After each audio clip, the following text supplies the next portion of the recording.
Hi folks, Rick Wedell here. I'm the Chief Investment Officer at RFG, coming to you today with a little bit of an update on health as it relates to having a great retirement. One of the things that we talk about frequently on the roadshow presentations that we do, and sometimes on the market updates, is just this notion of stress and fear and all these things that are out there that ultimately are not good for you. And one of the things that contributes to that a lot, but we don't talk about all that often, is the media. And I was reading through some news article headlines last week, and I came across one that was really just too good of an example of this to pass up on, and sort of show you what the media likes to do, to news information. It's this downward spiral chart. The Dow Jones was having a tough day that day, down a little bit, and the headline is, Dow erases more than half its gains for the year, on track for its worst day in 11 months, and it's got this red line graphic, and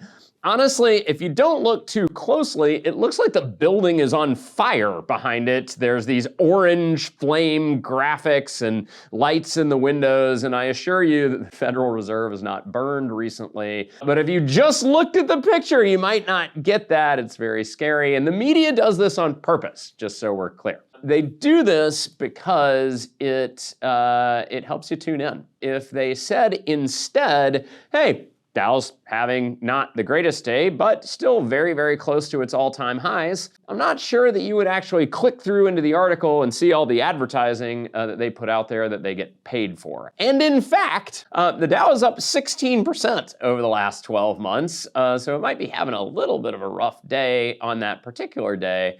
But certainly nothing to write about and panic about. And I bring it up because there was a friend of ours that commented in about how it was an awful day and had referenced this article. And I just sort of looked at the individual and said, hey, have you seen the Dow's performance over the last 12 months? And I pulled up the chart and showed it to him. And he's like, wow, the Dow was up last year? And I was like, yeah, you wouldn't necessarily get that from the headline. Which is one of the reasons why we produce the market commentary that we do. We're not driven by advertising.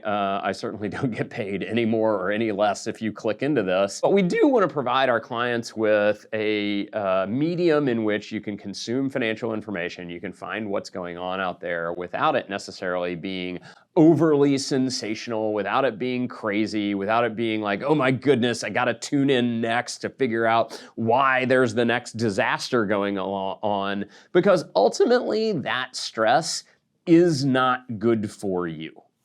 It is not good to be constantly scared. It is not good to be constantly afraid. It is not good to constantly believe that there is some sort of crisis going on that you need to be aware of. And so I'd encourage all of you that are watching this with me to take the 5-day challenge. Turn it off. If you need to read something that's not sensationalized, but turn off the mainstream media, just kind of maybe check in on it a little less frequently than you do, or a lot less frequently than you do. Eliminate that stress from your life, and you will probably feel better at the end of 5 days. Hopefully it establishes a little bit of a habit and a pattern for you. And if you keep it up, hopefully it will reduce your stress level and help you guys have a better and healthier retirement. So with that, as always, if you have any questions, please feel free to reach out to myself or to your advisor. Look forward to talking to you again soon, and I hope you're having a great day.